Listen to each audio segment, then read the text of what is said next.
जी हाँ, बड़ी खूबसूरत सी सुबह, 2 दिन पहले बारिश भी हुई और बड़ी दबंग किस्म की बारिश हुई, लेकिन यकीन करें पता ही नहीं चला पानी कहाँ चला गया। एक्टिव चल रहे हैं सारी पॉलिटिकल पार्टीज, यस कि यस ऑफ कोर्स आगे इलेक्शन भी तो हैं।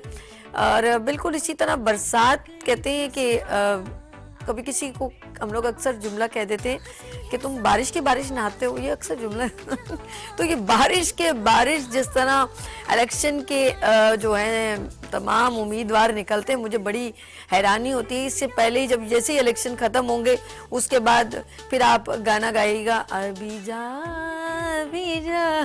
देख आखिरी जरा मुझ पे गुजरी है क्या तेरे प्यार।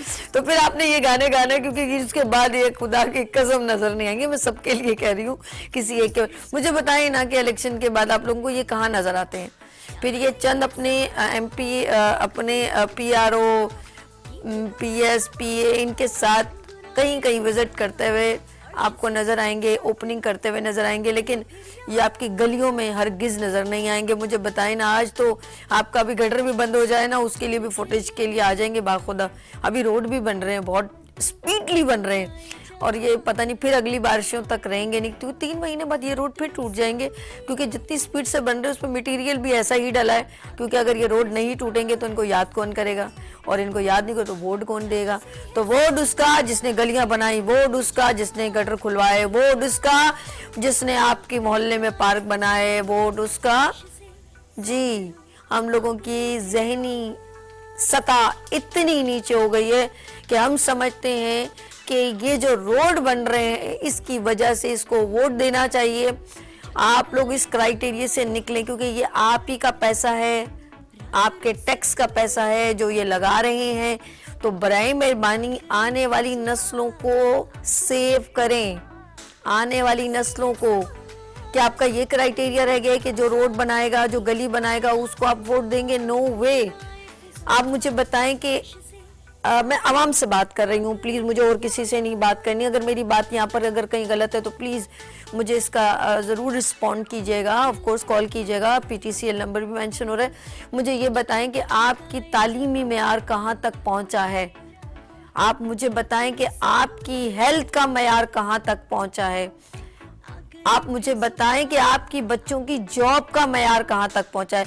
75 सालों में दोबारा मैं कुछ स्पीचेस सुन रही हूँ, तकरीरें सुन रही हूँ कि इस बार मुझे आपने मुंतखब किया तो मैं आप लोगों को, आपके बच्चों को ये जॉब दे दूंगा। अगर मुझे इस बार मुंतखब कर दिया तो तालीम का मेयार ऐसा हो जाएगा। तो इससे पहले किस चीज़ का आप इंतज़ार कर रहे थे? आप लोगों की कई बार हुकूमतें आई हैं, तो आपने किस चीज़ का वेट कर रहे हैं? आपने पहले क्यों नहीं किया? आप पहले चूचू चाचा थे क्या? मतलब गुग्गू घोड़े थे, आपको कुछ पता नहीं था, रोटी को चोची बोलते, मतलब क्या नहीं पता था आपको?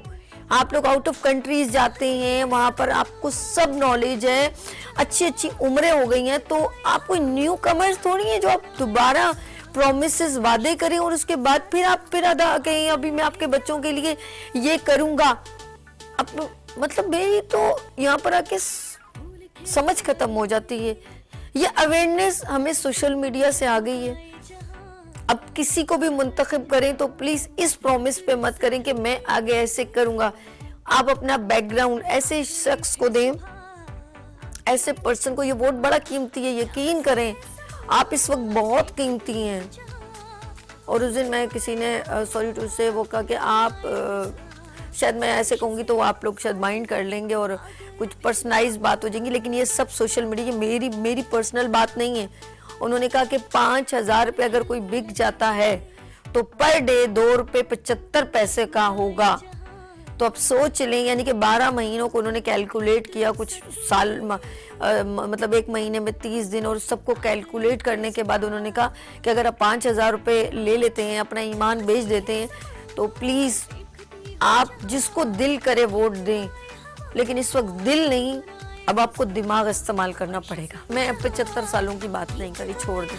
30 सालों में मेरे पाकिस्तान को क्या दिया आपने? बस एक सवाल।